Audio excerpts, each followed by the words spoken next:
Noam, tell me about working in such a complex environment where things like the water and certain aspects were never going to be present, yet had to be imagined. And had to be played to, right? By the actors had to actually move correctly. First of all, I had an incredible cast that, and sometimes I was wondering myself, how are they able to imagine it and do it?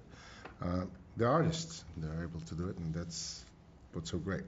It is very, very complex because we shot essentially a naval movie in a studio with not a drop of water, and it creates a variety of challenges. Also gives you incredible opportunity because you're not encumbered by the physical aspect of the seas and all of that. So I think that is really the beauty of it, is that it really allows you to imagine everything, but it is complex.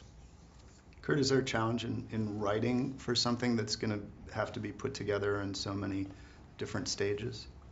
I don't think so. I mean, I was lucky enough to again be writing this with Zach, and we kind of turn to one another and say, can we pull this off? And he'd be like, absolutely. And I'd be like, really? I mean, how are we going to do this? And he'd be like, don't worry about it, because what Zach is, which is very generous of him, is he never wants you to limit your imagination, in the creative process.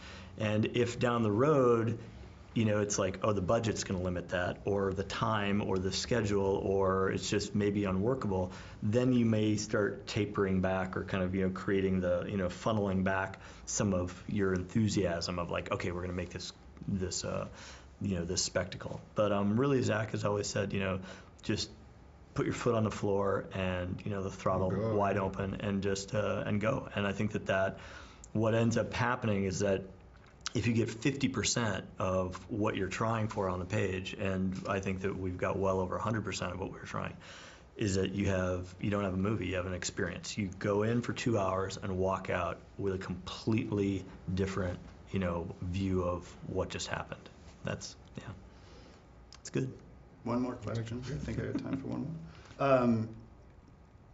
Tell me a little bit about how you approach the decision of what's going to be real and what's going to be a visual effect, and then working with such an amazing team, from Patrick to Alexandra, all down the line. I mean, you had an all-star. I had an all-star support and crew. In general, films don't make themselves, and directors don't make films necessarily.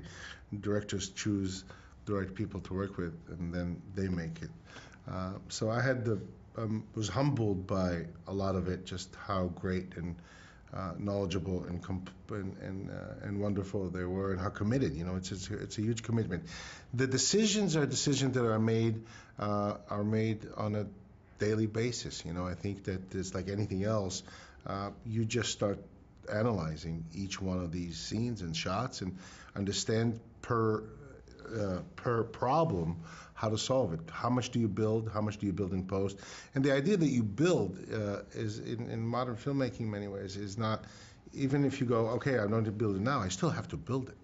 And you still have to build it in 3D. So and what lends itself to 3D and what lends itself to 3D, not just in terms of 3D like we imagine it, but 3D in terms of CGI and understanding the complexities of it. So each one of these shots is analyzed and sort of put together as an architectural plan of all the entire movie.